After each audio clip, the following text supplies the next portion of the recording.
USB-based AIM-1553 bus module, or if you're working with a PCIe-based 1553 card, then this is the first boot up following installation.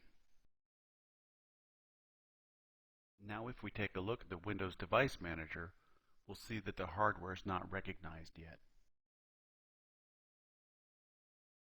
And of course the reason is that no driver has been installed.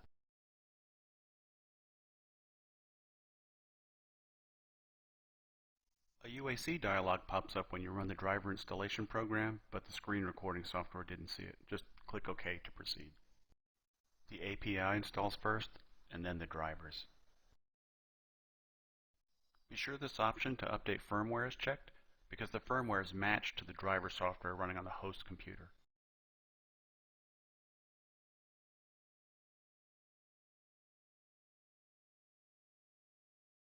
The firmware update program runs in a Windows command console. Now when the firmware update completes, a power off is required. It's actually the last step of the firmware update, so the software helpfully schedules the shutdown in 1 minute.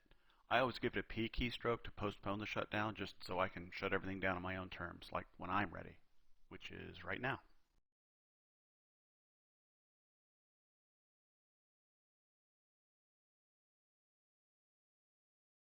Okay, we've rebooted Windows.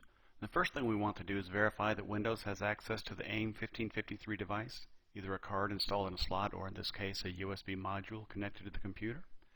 Good, the device is working properly. And then it's a good idea to run a little sample utility that reads various parameters from the board and performs a self-test.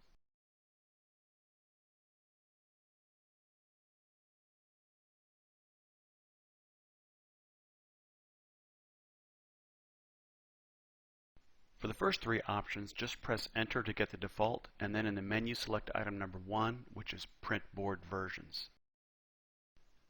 Now, up here near the top of the versions info, the hardware is identified along with the serial number. In this case, it's an ASC 1553-1 with serial number 9. The serial number is what PBA.pro will look for. In other words, PBA.pro is tied to specific hardware from AIM, not to any specific host computer. And then further down toward the end of the output, the version IDs in this version info section are very important if you ever need to contact AIM technical support. And then at the bottom you see the self-test reports a couple of zeros, which means everything passed. Any non-zero value is an ID for which test failed.